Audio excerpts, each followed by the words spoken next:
NATO को समझते हैं, नाटो को समझने के साथ साथ आपको नाटो, सेटो, सेंटो, नाटो प्लस समझना पड़ेगा, तब समझ में आएगा कि ये नाटो वाले मिलकर यूक्रेन लड़ाई को क्यों नहीं चाहते कि खत्म हो। और रसिया को सबसे बड़ा लॉस जो हुआ है वो फिनलैंड को नाटो में शामिल होने से हुआ है। तो देखिए, नाटो एक नॉर्थ अटलांटिक ट्रीटी ऑर्गेनाइजेशन है, ये एक सैनिक संगठन है, इसको फ्रेंच भाषा में उल्टा बोलते हैं, ओटान कहते हैं। तो जब भी कभी नाटो देखिएगा तो ओटान आएगा। तो इसका पूरा हिस्ट्री देखते हैं सेकेंड वर्ल्ड वॉर से पहले से। देखिए, जब द्वितीय विश्व युद्ध चल रहा था, वार सेकेंड वर्ल्ड वॉर 1939 से 1945 के बीच में, तो इस दौरान पूरी यूरोप की अर्थव्यवस्था तबाह हो गई थी। यूरोप लगभग एकदम भुखमरी के कगार पे चला गया था, तो यूरोप तहस नहस हो गया था। इसी बीच जर्मनी जो था, अब लगभग जर्मनी की हार तय थी, क्योंकि जर्मनी सेकेंड वर्ल्ड वॉर में बहुत कूद रहा था, लेकिन जर्मनी की हार लगभग तय समझ रही थी। और ये जो हिटलर के मरने के 4 महीना पहले ही फरवरी 1945 में ये डिसाइड हो गया कि अब जर्मनी हार जाएगा। तो जर्मनी पर किसका अधिकार होगा, इसकी बैठक हो रही थी यूक्रेन के शहर याल्टा में। यही यूक्रेन जहां मार हो रहा है, का इतिहास है, मार धार से भरा हुआ है। यहाँ याल्टा में बैठक हुई। इसमें देखिए, विंस्टन चर्चिल, रूजवेल्ट और स्टालिन आए थे लोग रूस से।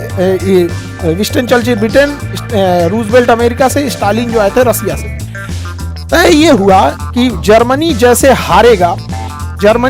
ही हारेगा, जर्मनी के टुकड़े कर दिए जाएंगे। एक हिस्सा जर्मनी का ले जाएगा रसिया, एक हिस्सा ले जाएगा फ्रांस, एक हिस्सा ले जाएगा ब्रिटेन और एक हिस्सा ले जाएगा अमेरिका। यानी देखिए, जर्मनी के 4 टुकड़े कर दिए जाएंगे। ये अंग्रेजों का इतिहास है, जहां भी गए हैं वहां टुकड़ा करके गए हैं। हम लोग को देखिए, इंडिया को बांग्लादेश, म्यांमार, भारत, पाकिस्तान, अफगानिस्तान धज्जी उड़ा के चल गया था। तो ये याल्टा पैक्ट में हो गया। इसके 4 महीने बाद फाइनली हिटलर हार गया और जर्मनी के जैसे हुआ टुकड़े वैसे तोड़ दिए गए जर्मनी। इसी में इस याल्टा समिट में यह भी बात कही गई थी कि रसिया जो था उसका कहना था कि जापान जब हारेगा तो मेरी कुछ जमीनें जापान के पास है। तो याल्टा समझौता में कहा गया, ठीक है, कि जो जापान का क्यूराइल द्वीप है, जापान जो है रसिया को हरा दिया था 1904 में। 1904-1905 की लड़ाई में ना जापान जो है रसिया को हरा दिया था। तो ये क्यूराइल द्वीप न तो हुआ क्या कि रसिया जब सेकेंड वर्ल्ड वॉर खत्म हो गया, जापान पे परमाणु बम गिरा दिया गया, तो डिसाइड किया गया कि यहाँ पर ये क्यूराइल द्वीप रसिया ले लेगा। तो रसिया ले लिया। रसिया से याल्टा समझौता में कहा गया था कि आप इस साइड में यूरोप में कम्युनिस्ट को बढ़ावा नहीं देंगे। कम्युनिस्ट एक ऐसा शासन प्रणाली है जिसमें चुनाव नहीं होता है, बल्कि पार्टी डिसाइड कर देती है, जैसे चाइना में चुनाव नहीं होता है। तो ये बड़ा उटपटांग व्यवस्था है, यूरोप वाले इसमें एडजस्ट नहीं हो पाते हैं। तो उनका कहना था कि रसिया इस साइड में कम्युनिस्ट को बढ़ावा नहीं देगा। तो रसिया कहा, हम इस साइड में कम्युनिस्ट को बढ़ावा नहीं देंगे, इधर से ले लिया क्यूराइल द्वीप। आज भी जापान और रसिया के बीच में क्यूराइल द्वीप को लेकर विवाद है। लेकिन धीरे धीरे रसिया इस साइड में कम्युनिस्ट को बढ़ाना चालू कर दिया, कम्युनिस्ट देशों को बढ़ावा देना चालू कर दिया।